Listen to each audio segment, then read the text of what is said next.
Carta aos Efésios, capítulo 5, a partir do versículo 15.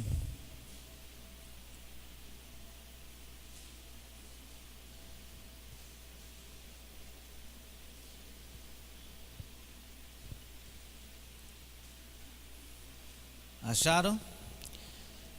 Diz assim a palavra de Deus, carta de Paulo aos Efésios, capítulo 5, versículo 15. Portanto, vede prudentemente como andais, não como nécios, e sim como sábios, remindo o tempo, porque os dias são maus. Por esta razão, não vos torneis insensatos, mas procurai compreender qual a vontade do Senhor. E não vos embriagueis com vinho, na qual há dissolução, mas enchei-vos do Espírito, falando entre vós com salmos, entoando e louvando de coração ao Senhor, com hinos e cânticos espirituais, dando sempre graças por tudo ao nosso Deus, em nome de nosso Senhor Jesus Cristo, sujeitando uns aos outros no temor do Senhor. Eu vou ler outra versão, a versão NVI. Tenham cuidado com a maneira como vocês vivem, que não seja como insensatos, mas como sábios, aproveitando ao máximo cada oportunidade, porque os dias são maus. Portanto, não sejam insensatos, mas procurem compreender qual é a vontade do Senhor. Não se embriaguem com vinho, que leva à libertinagem, mas deixem-se encher pelo Espírito, falando entre vocês com salmos, hinos e cânticos espirituais, cantando e louvando de coração ao Senhor, dando graças constantemente a Deus Pai por todas as coisas, em nome de nosso Senhor Jesus Cristo. Sujeite-se uns aos outros por temor a Cristo. Amém. Ó Deus, obrigado, Senhor, pela tua palavra. Eu te peço, fala conosco em nome de Jesus. Amém e amém. Você pode sentar.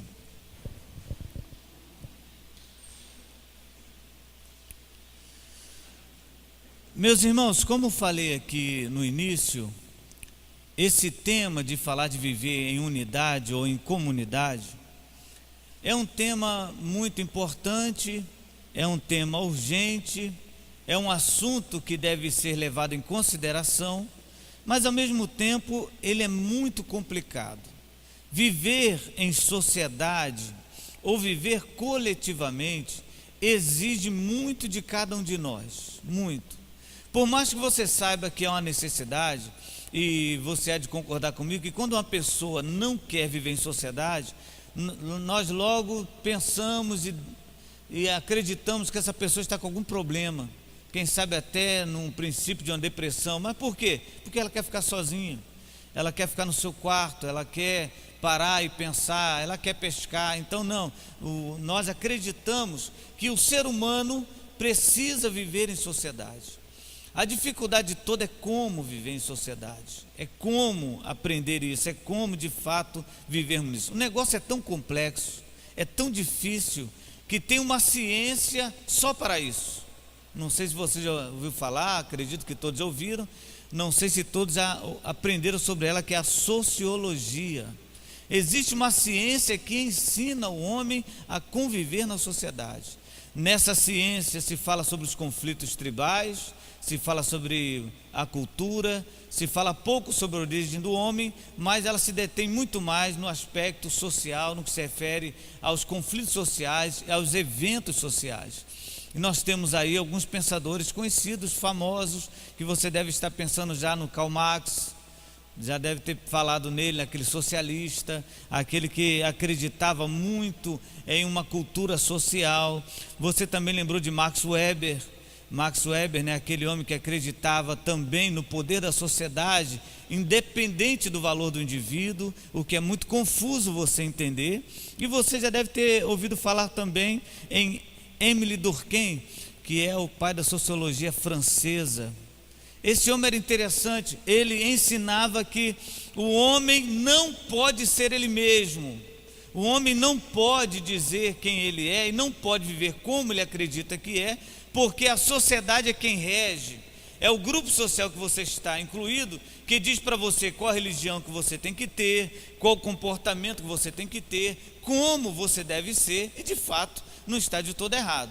Nós vivemos uma época cultural em que a sociedade no Brasil acredita que não deve ter mais religião. E se você parar para pensar e analisar, quantos hoje estão caminhando por esse pensamento, né? Essa tal história do Estado é laico.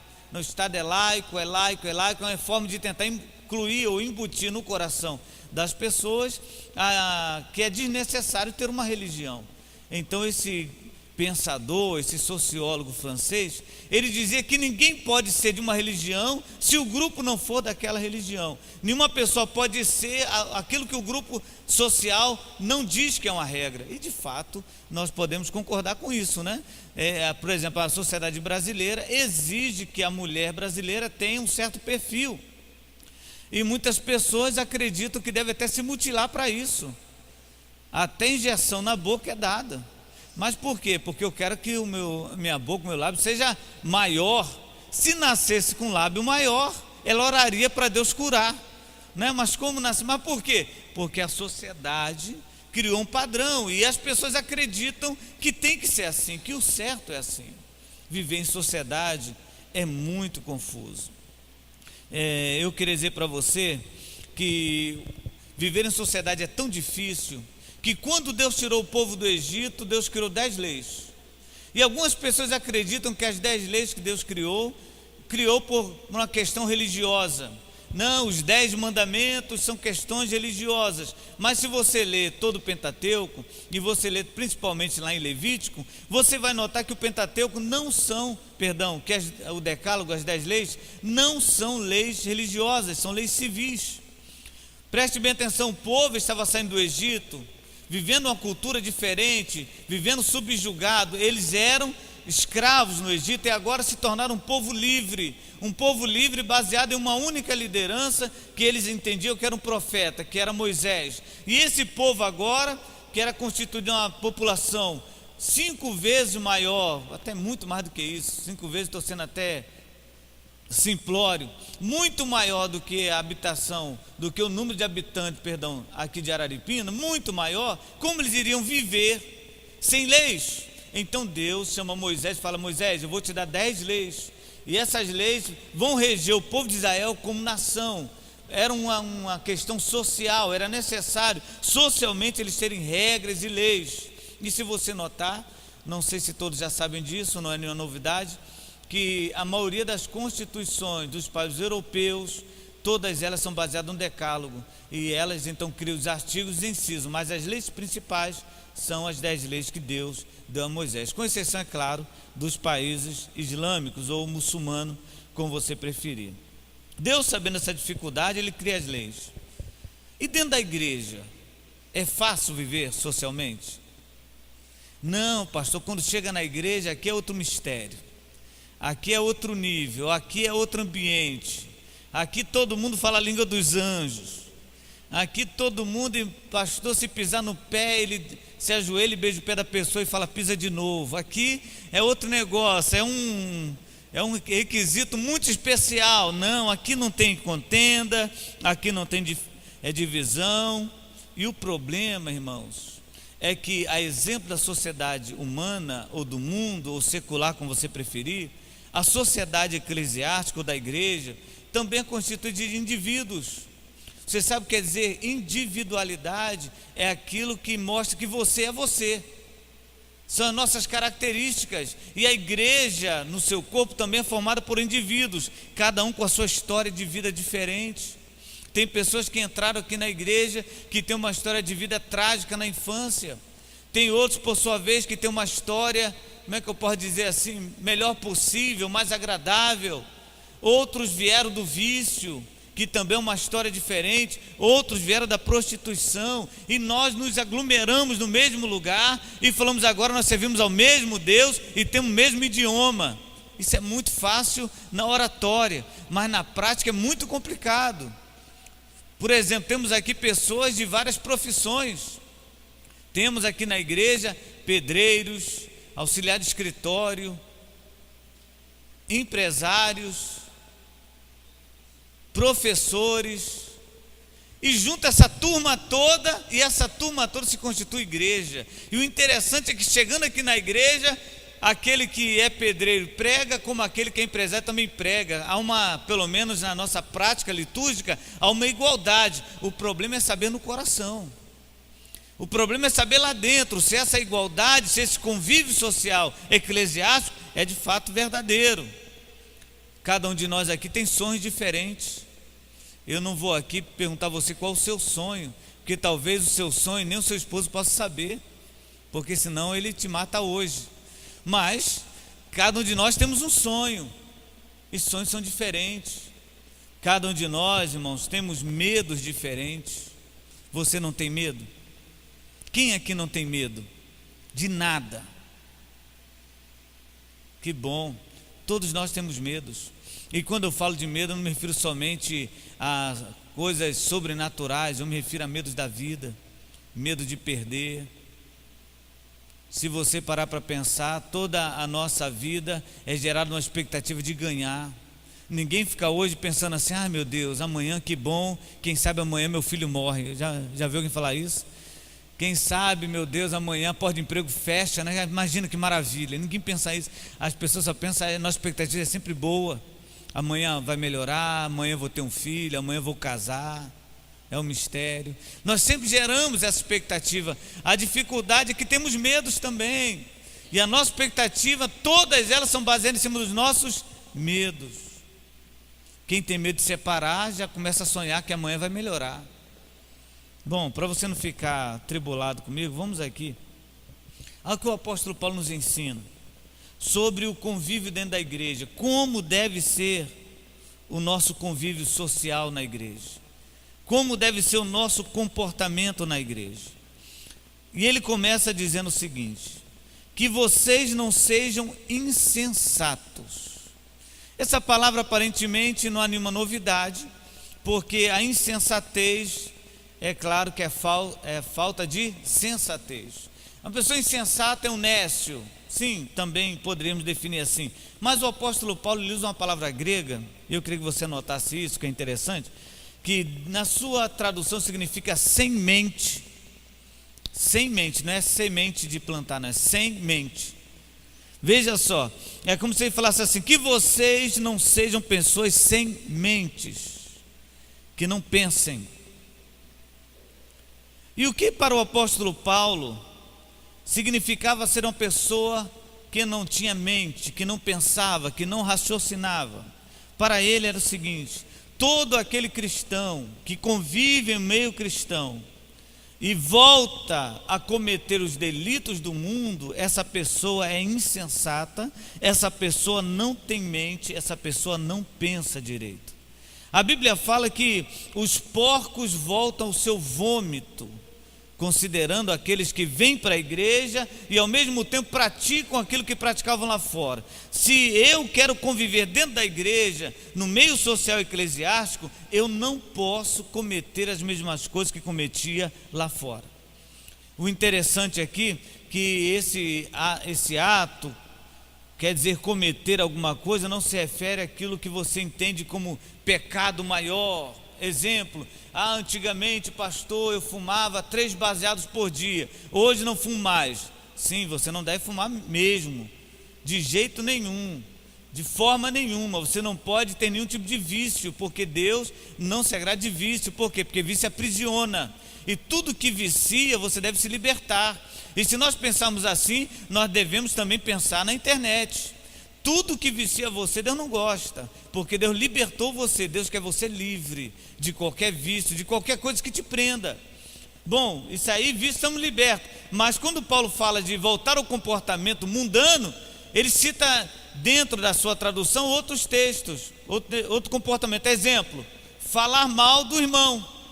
Isso para ele é voltar aos conflitos anteriores, é viver a prática do mundo. Para Paulo, uma pessoa que está na igreja, que quer se relacionar dentro da igreja, não pode falar mal do outro, porque para ele quem faz isso é uma pessoa que não tem juízo, não tem mente.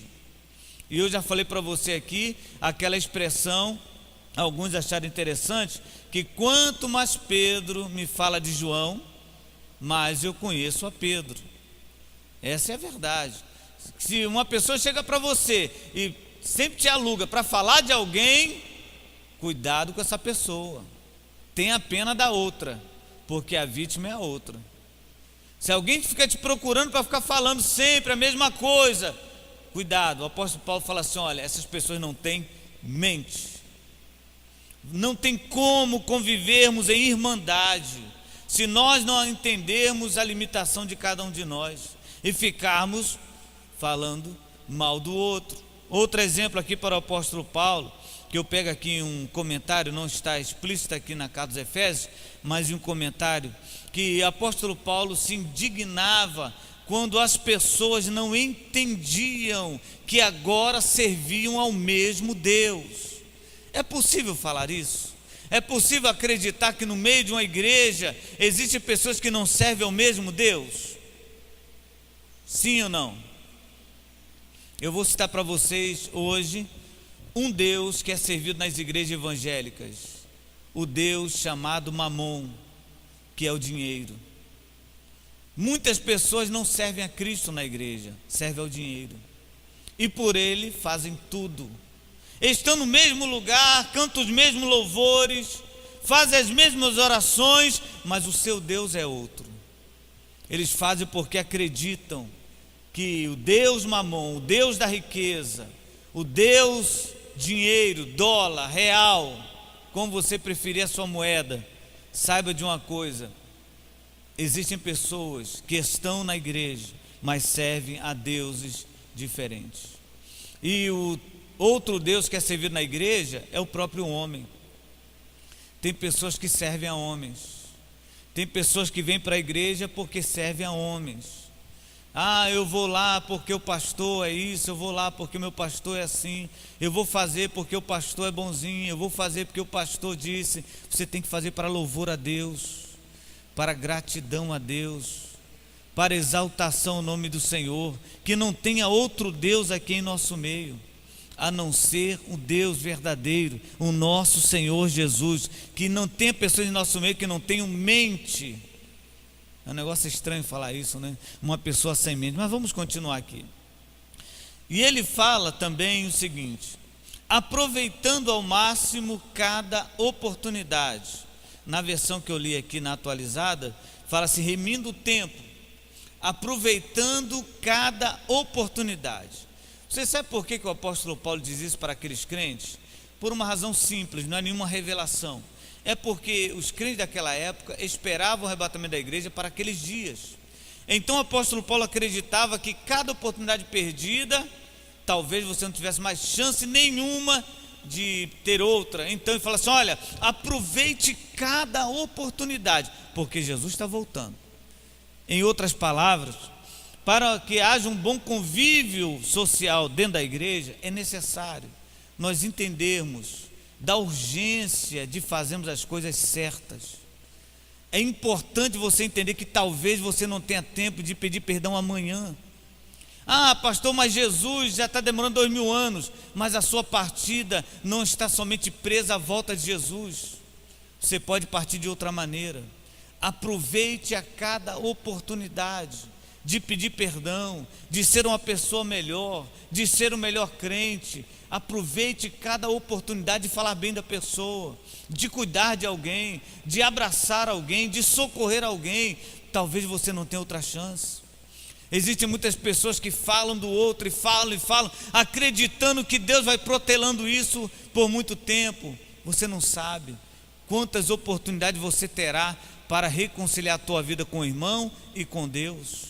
Aproveite cada oportunidade. Viva o dia de hoje entendendo que não vai existir mais amanhã. Viva o momento de hoje acreditando que é o último momento da sua vida. Aproveite cada oportunidade.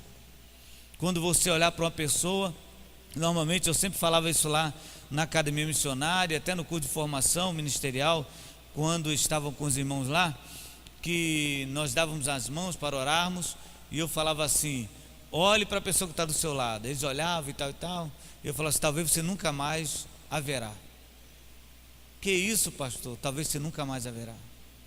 Hoje você está na mesma turma, hoje você está no mesmo lugar, e amanhã está todo mundo espalhado, e você não vai ter mais oportunidade de virar para essa pessoa e falar assim: me perdoa. Vou dar um exemplo para você. Quando eu estudava, eu tinha um professor de uma matéria chamada metodologia científica. Diz que hoje ela está com outro nome que eu confesso que eu não sei. Já até me falaram, mas eu esqueci. Imagina uma disciplina chata. Agora imagina essa disciplina chata dada por um professor rígido. Multiplica por 3. Você vai ter ideia do drama que era essa matéria. Pastor, professor Dionísio Gontijo, um homem de uma aparência sisuda. Até a paz do Senhor dele parecia que não tinha paz. Paz do Senhor.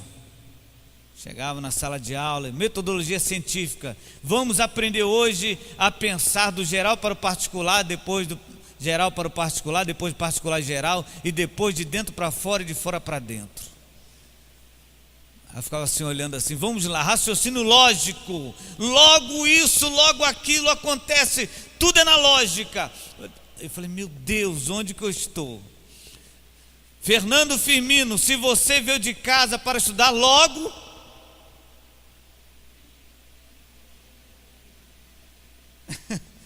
aí ele falava assim, você vai estudar, você tem que ter raciocínio lógico, todos, bom, era mais ou menos assim.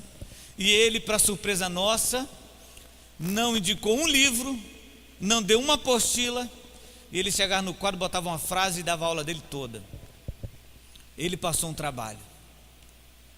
O trabalho era assim: dentro da racionalização lógica, quem sou eu? 15 linhas? Não, 10 páginas. Falei, misericórdia.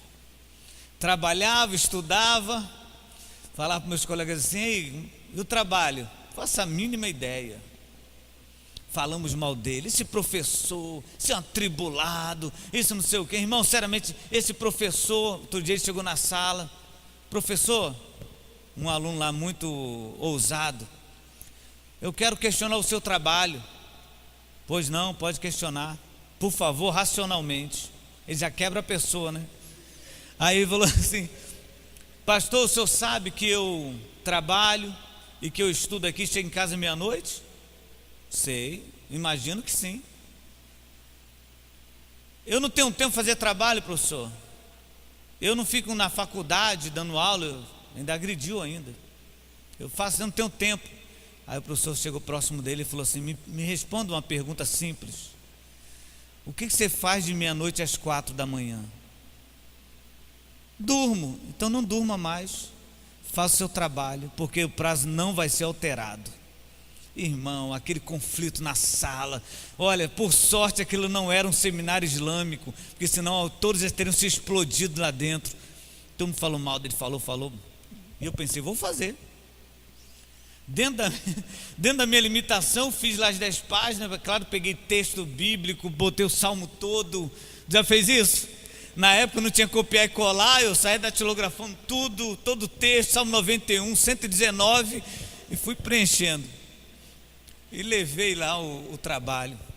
Cheguei cedo com o meu trabalho, naquele padrão antigo, né? Naquela metodologia antiga, com capa, contracapa, introdução. Hoje em dia, o professor pede um trabalho, o aluno chega na sala de aula e arranca a folha do caderno e diz, toma, isso mata, gente, isso mata qualquer professor, pelo amor de Deus. Para mim até falta de respeito. Ainda fala, não repara não, professor. Bom, eu levei meu trabalho todo bonitinho, encadernado, datilografado. Cheguei na portaria do curso da faculdade, todo bobo, cheguei bem cedo.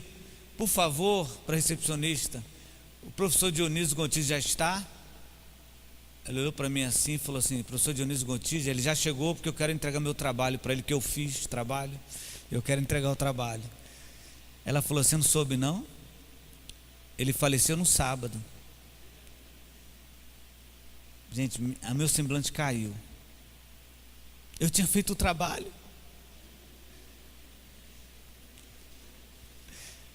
Aqui entregar o trabalho. Quando cheguei na sala, que os alunos chegaram, ficou todo mundo se olhando assim. Aí teve outro que falou para mim assim, rapaz, eu precisava pedir perdão ao pastor Dionísio. Eu falei tão mal dele, cara. Simplesmente porque ele era uma pessoa exigente. E se ela era exigente é porque ele amava a gente, é porque ele queria o nosso melhor. E agora como é que eu vou pedir perdão, pastor? Aí o apóstolo Paulo fala assim: aproveite cada oportunidade. Pode ser a última. Viu, Rubenilson? Estou falando que você vai morrer não, porque você está olhando para mim assim tão preocupado. Aproveite cada oportunidade, como se fosse o último momento da sua vida. Tem uma música que não é evangélica, que fala assim: eu poderia ter amado mais. Isso se aplica em nossa vida.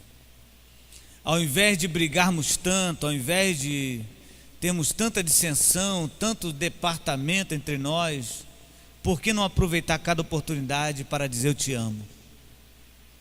Por que não aproveitar cada oportunidade para dizer assim, eu estou contigo? Por que não aproveitar cada oportunidade para falar assim, Deus vai te abençoar, olha, eu estou aqui, se precisar de alguma coisa, conta comigo. Aproveite cada oportunidade. E o apóstolo Paulo continua, e ele fala outra coisa lá, importante, que ele fala assim: mas procurem compreender qual é a vontade do Senhor. Não é complicado, irmãos? Fala a verdade para mim. É ou não é complicado saber qual é a vontade de Deus? Se tem alguém aqui que tem um caminho, uma receita, sei lá, algum tipo de artifício para falar assim, não, pastor, eu identifico assim, é muito complicado. E o apóstolo Paulo fala que sabemos a vontade de Deus, ela vai atingir de imediato o nosso convívio na igreja. Se nós não soubermos qual é a vontade do Senhor, nós teremos dificuldade de relacionamentos. Por quê? Porque não saberemos o nosso tempo, não saberemos se estamos no lugar certo, não saberemos se estamos fazendo a coisa certa, e por causa dessa insegurança, nós também não teremos um bom relacionamento. Quantos aqui são casados? Levante a mão, por favor. Amém. Eu vou fazer outra pergunta. Quantos aqui têm certeza que casaram com a pessoa certa? Levante a mão. Deixa eu olhar aí quem não tem. Deixa eu levantar a minha, né?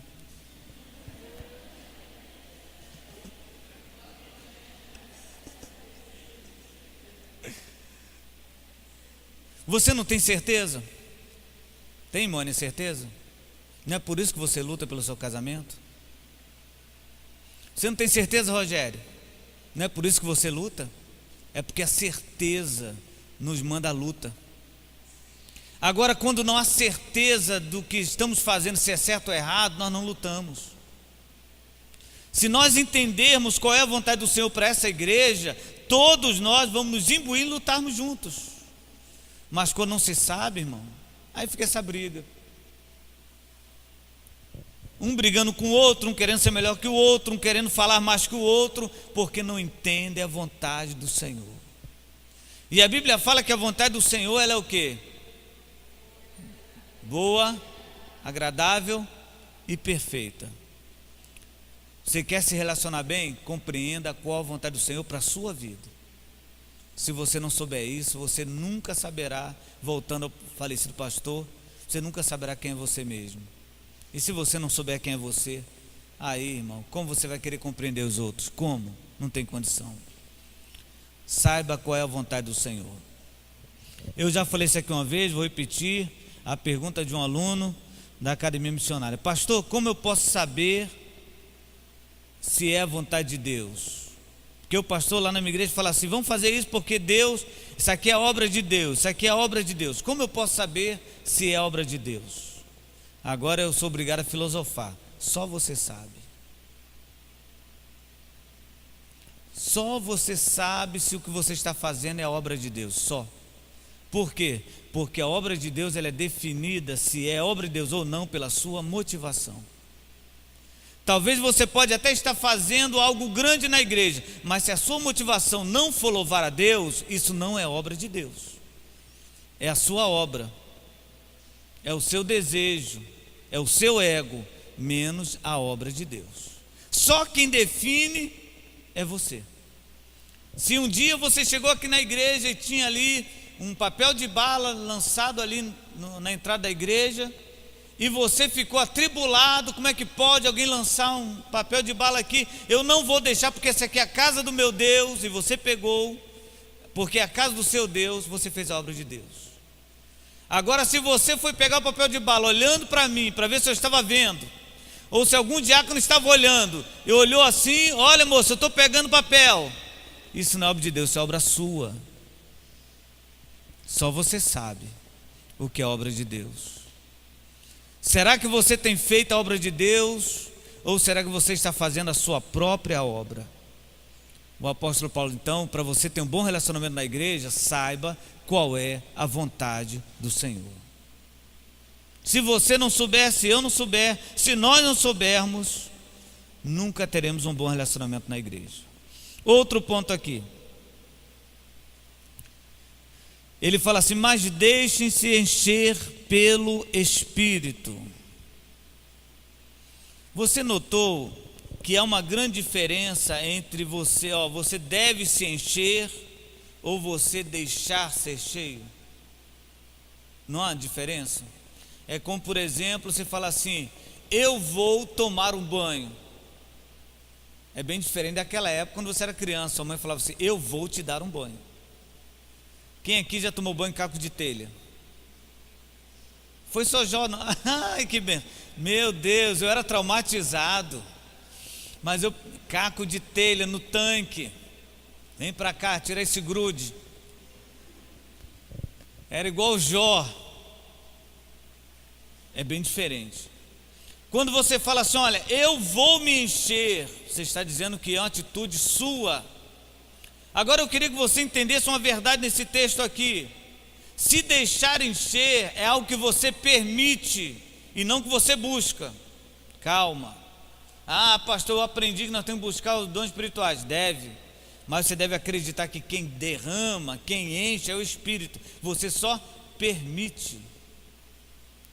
Por isso o apóstolo Paulo fala assim: olha, vocês devem se encher. Deixe ele encher você, deixe ele estar em você, deixe ele penetrar em você, porque se você não estiver cheio dele, você vai estar cheio de outras coisas. Não tem como, se a caçamba do caminhão não estiver cheia de areia, você pode botar outra coisa. Mas se ela estiver cheia, completamente cheia de areia, não tem como botar mais nada. Assim é a nossa vida. Se você não estiver cheio do Espírito Santo, sempre o diabo vai achar lugar botar alguma coisinha. Ah, pastor, eu estou meio a meio. Então se conserta. Tem gente que é crente, parece que tem uma caixa d'água sem boia, né? Da mesma forma que o Espírito Santo entra, ele sai. Não tem nenhum tipo de controle. Porque na igreja ele está cantando, ele está pregando, mas quando sai parece que o Espírito Santo passou longe. Mas o apóstolo Paulo fala assim: você quer conviver bem? Deixe-se encher pelo Espírito, deixa Ele mover a vida de você, deixa Ele trabalhar em você, deixa Ele usar você. Porque interessante é que para conviver bem, agora anote isso aí, para conviver bem socialmente na igreja, só cheio do Espírito Santo. Não, pastor, porque eu sou bom. Não, porque o Espírito Santo te controla. Porque a tua língua é poderosa, porque a tua mente é eficaz. Só o Espírito Santo nos dá condições de convivermos bem. Porque, irmão, o negócio é complicado. Eu já falei aqui para os irmãos, outro dia estava conversando, não lembro qual diácono ou irmão aqui da igreja, quando me perguntaram sobre esse negócio de vida financeira.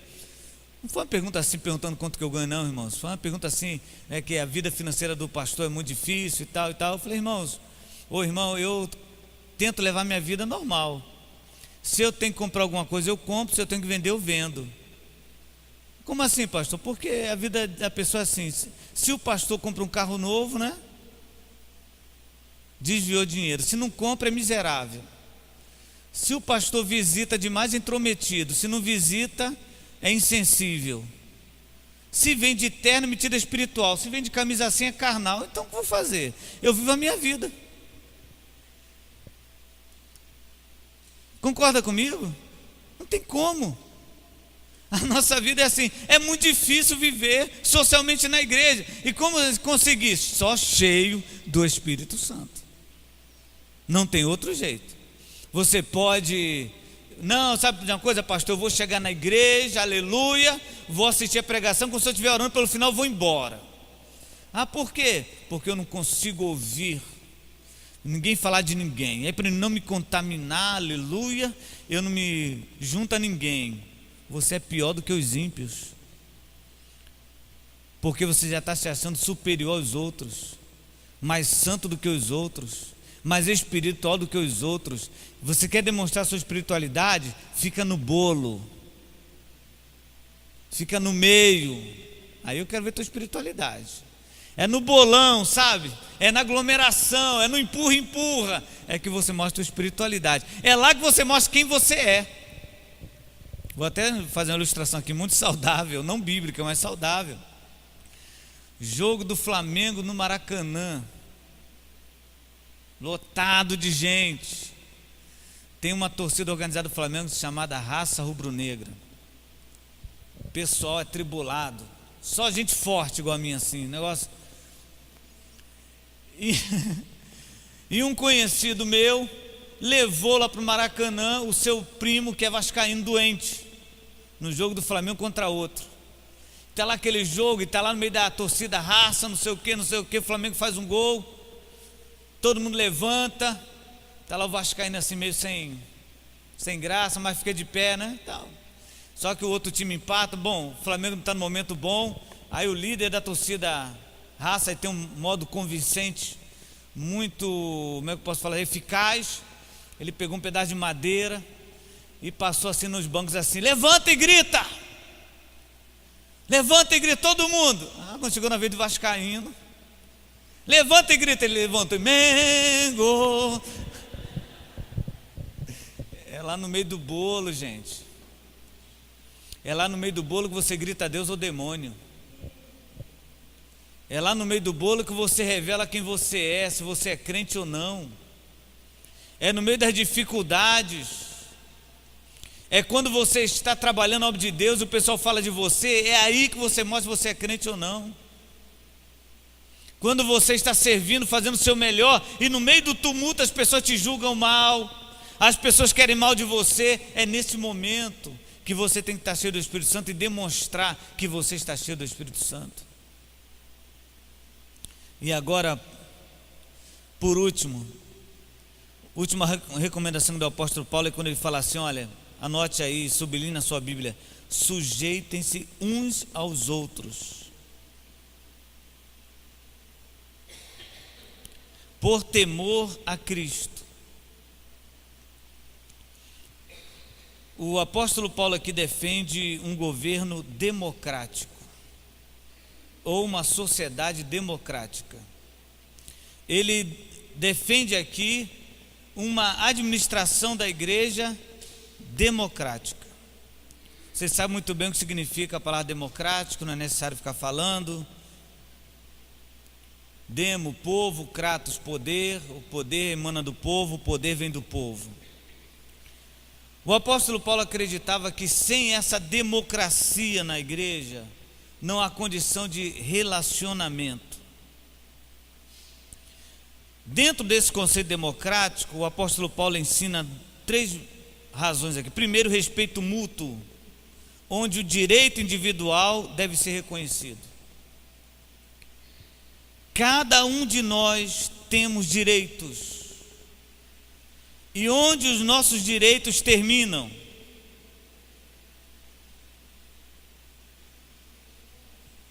Todo mundo sabe, mas ninguém quis falar, né? Então vou repetir. Onde o nosso direito termina, onde os outros começam. A administração democrática do apóstolo Paulo ensina esse respeito mútuo, de você respeitar. Só fale com alguém o que você gostaria que a pessoa falasse com você. Se você trata a pessoa de uma forma arrogante, porque a pessoa está no balcão de uma cantina da igreja, ou porque está orientando o estacionamento e você se acha superior a isso, isso não é direito seu. Você não tem direito, eu não tenho direito a humilhar ninguém aqui dentro. Nós somos iguais. Chega na cantina, me dá isso aqui, dá uma boa noite, irmão. Por favor. Porque se você fosse no escritório de um advogado, você ia pedir por favor e licença. Mas aqui é a igreja, é o irmãozinho.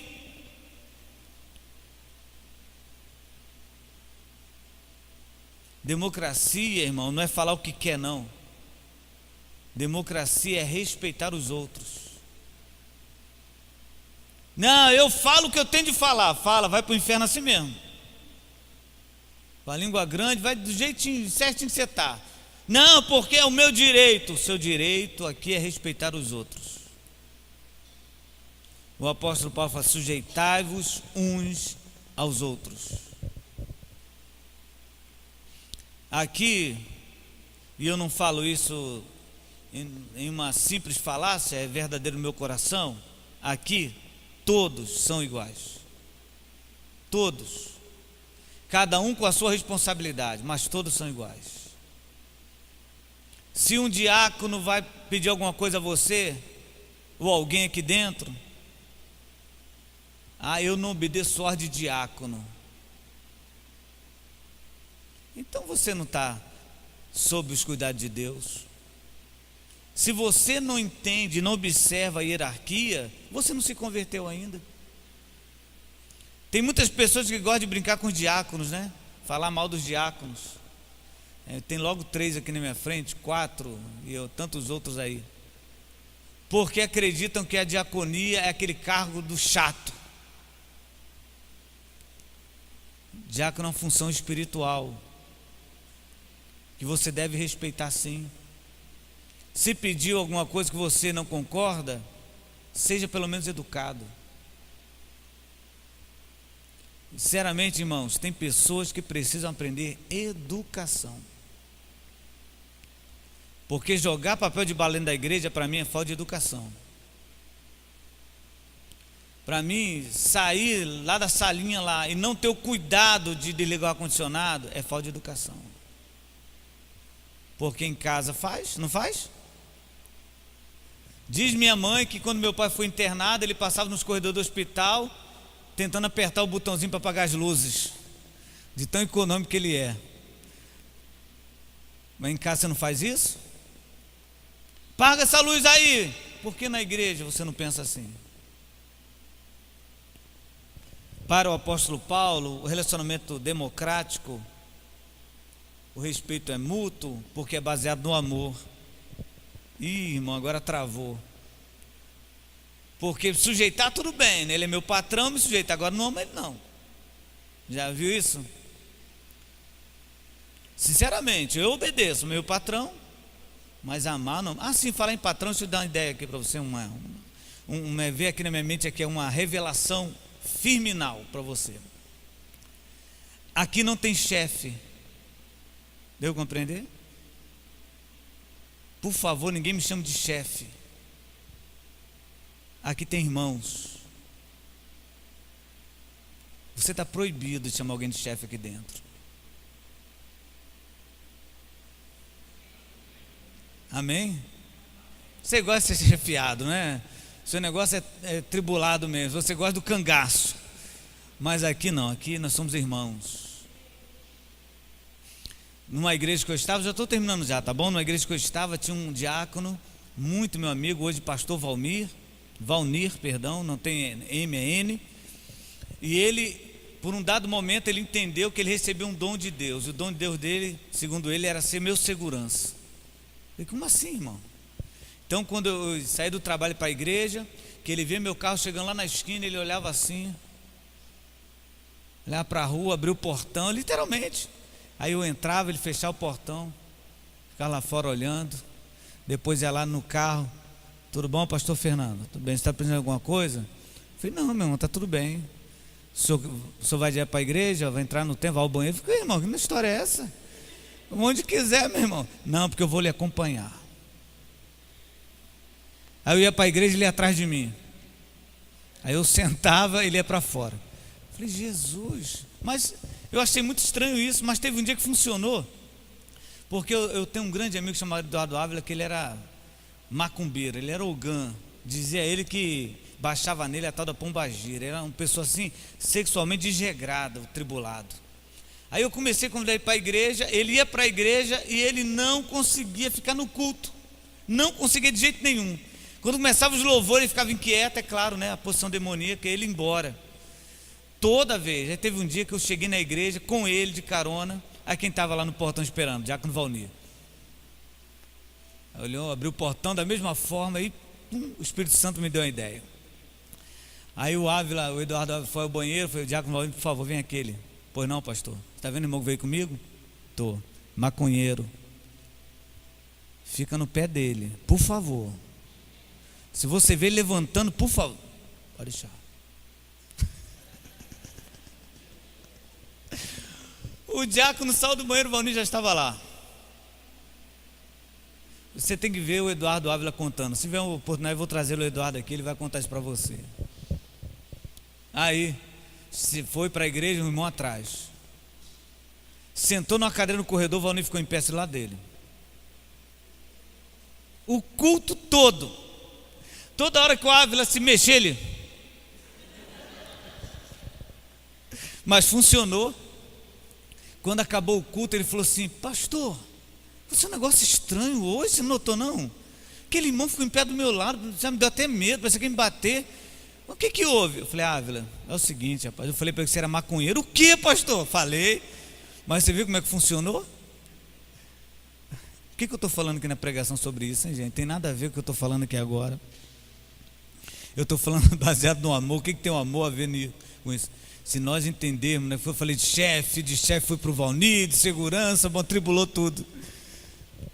Se o nosso relacionamento não for baseado no amor, não adianta cargo, não adianta função, não adianta nada. Porque senão eu só vou obedecer quem for superior a mim, eu só vou respeitar quem for superior a mim. Que o nosso relacionamento seja baseado no amor. E agora, para encerrarmos, o apóstolo Paulo nos ensina que nós devemos reconhecer os valores dos indivíduos. Sujeite-se cada um ao outro, porque há um valor em cada indivíduo. Talvez você não saiba, talvez você não tenha condições de visualizar, mas cada pessoa aqui dentro é dotada de um valor, de uma qualidade, de um mérito, todos nós. Talvez você olhe assim para uma pessoa e fale assim: poxa vida, essa pessoa é assim. Você cria o seu conceito de talento e acredita que todo talentoso tem que ser como você pensa. Mas cada um de nós aqui tem um valor.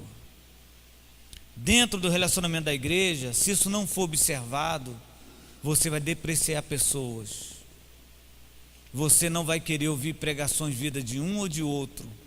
Você não vai querer cantar quando um canta ou quando não canta, porque você não vai conseguir identificar que cada um de nós tem um valor. Cada um de nós deve ser reconhecido. E o apóstolo Paulo termina e fala assim: façam isso não por temor a homens, mas por temor a quem? A Cristo. Na realidade, o apóstolo Paulo termina dizendo que quem exige isso é Cristo. Quem pede isso é Cristo. E por temor a Cristo, nós precisamos nos relacionar melhor. Nós precisamos fazer o nosso melhor. Nós precisamos amar mais. Nós precisamos abraçar mais.